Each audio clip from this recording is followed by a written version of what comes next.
Salve Maria, continuando o estudo sobre Lutero e a Bíblia e a negação dos livros canônicos, que ele fala que é apenas apócrifos, né? Ele vai falar, não usa esses termos propriamente, mas vai negando como autênticos. Continuando, sobre a carta de São Tiago, ele fala o seguinte: mas este Tiago não faz nada mais do que levar a lei e suas obras. Além disso, ele joga as coisas juntas muito caoticamente, que me parece ele deve ter sido algum homem bom e piedoso, que pegou alguns ditos dos discípulos, dos apóstolos, e assim os jogou no papel. Ou talvez tenha sido escrito por alguém com base em sua pregação. Ele chama a lei de liberdade, embora Paulo chame a lei da escravidão, da ira, da morte e do pecado. Além disso, ele cita as palavras de São Pedro: o amor cobre a multidão de pecados, e novamente, humilhai-vos debaixo da mão de Deus. Também o provérbio de São Paulo em Gálatas 5: o espírito cobiça contra a inveja.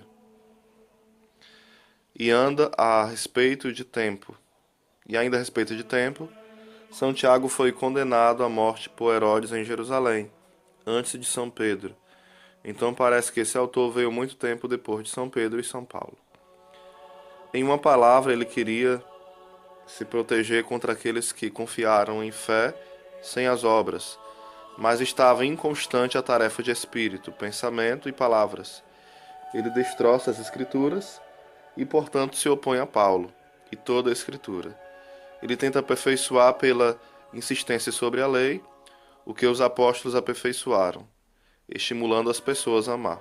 Portanto, não vou tê-la em minha Bíblia contando entre os principais livros de verdade, embora eu não impediria ninguém de incluir ou exaltá-lo, como lhe apraz, pois há de outra forma muitos provérbios bons nele.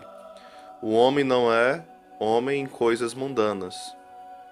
Como então deve este homem isoladamente se opor contra Paulo e todo o resto da Escritura? Em relação à Epístola de Judas, ninguém pode negar que é um extrato ou cópia da segunda Epístola de São Pedro. Todas as palavras são muito parecidas. Ele também fala dos apóstolos como um discípulo que vem muito depois dele, e cita frases e incidentes que não são encontrados em nenhum outro lugar das Escrituras. Isso levou os antigos patriarcas a excluírem esta epístola do corpo principal das Escrituras. Além disso, o apóstolo Judas não foi para terras de língua grega, mas para a Pérsia, como é dito, de modo que ele não escreveu grego. Portanto, embora eu valorize este livro, é uma epístola que não precisa ser contada entre os principais livros que deveriam lançar as bases da fé. Lutero outorga para si o poder de decidir em qual livro quer crer e livremente tece comentários sobre os livros, como se fosse senhor deles, e capaz de dizer se um livro é inspirado ou não, baseado no que ele acha certo ou não. Diz que a Epístola de Judas não deve ser usada para confirmar a doutrina, ou seja, como ele diz, lançar as bases da fé. Logo percebemos quanto subjetivos são os argumentos de Lutero para a definição do cânon bíblico. Sobre o livro de Apocalipse, também ele fala algumas coisas. No prefácio, o Apocalipse nega a inspiração desse mesmo livro e diz que não pôde detectar a presença do Espírito Santo nele. Olha o que diz Lutero. Sobre o livro do Apocalipse de João, deixo todos livres para terem suas próprias opiniões. Eu não obrigo ninguém a seguir minha opinião ou julgamento. Eu digo o que sinto. Eu sinto a falta de mais de uma coisa neste livro, e isso me não faz considerá-lo nem apostólico nem profético.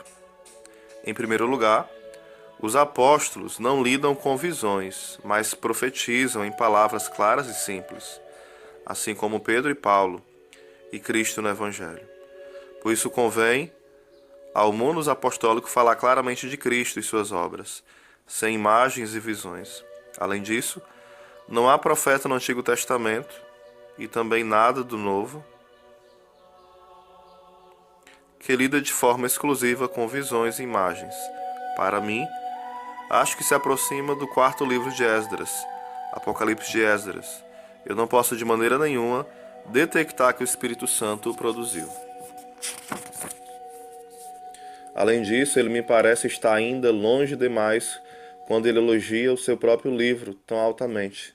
Na verdade, mais do que qualquer um dos outros livros sagrados, faz apesar de serem muito mais importantes, e ameaça que se alguém tirar qualquer coisa dele, Deus se apartará dele. Mais uma vez, elas supõem abençoar quem guardar o que está escrito neste livro, e ainda ninguém sabe o que é, pois não diz nada a guardar. Este é o mesmo como se não tivéssemos o livro, e há muitos livros muito melhores disponíveis para guardarmos. Muitos dos pais rejeitaram este livro há muito tempo. São Jerônimo, com certeza, se refere a ele em termos exaltados, e diz que está acima de todo louvor, e de que há muitos mistérios nele como palavras. Ainda assim, Jerônimo não pode provar isso, e o seu louvor em vários lugares é muito generoso. Finalmente, vamos todos pensar como o seu próprio espírito o guia. Meu espírito não pode acomodar-se a este livro. Para mim, isso é razão suficiente para não pensar muito nele. Cristo não é nem ensinado nem conhecido nele. Mas ensinar Cristo, esta é uma coisa que um apóstolo é obrigado, acima de todo o resto, a fazer. Como Cristo diz em Atos 1, vós sereis minhas testemunhas. Por isso me atenho aos livros que apresentam Cristo para mim de forma clara e pura. Se os protestantes afirmam que Lutero veio para reformar a Igreja, ele também queria reformar a Bíblia e adaptá-la aos seus desejos e pensamentos. Embora os protestantes subsequentes a Lutero tenham adotado seus princípios, sola fide, sola escritura, parece que não adotaram o mesmo cano bíblico que ele. Ora, se Lutero errou em seu julgamento sobre quais livros são inspirados, será que não se equivocou também em relação às outras doutrinas da Igreja? Fica a pergunta.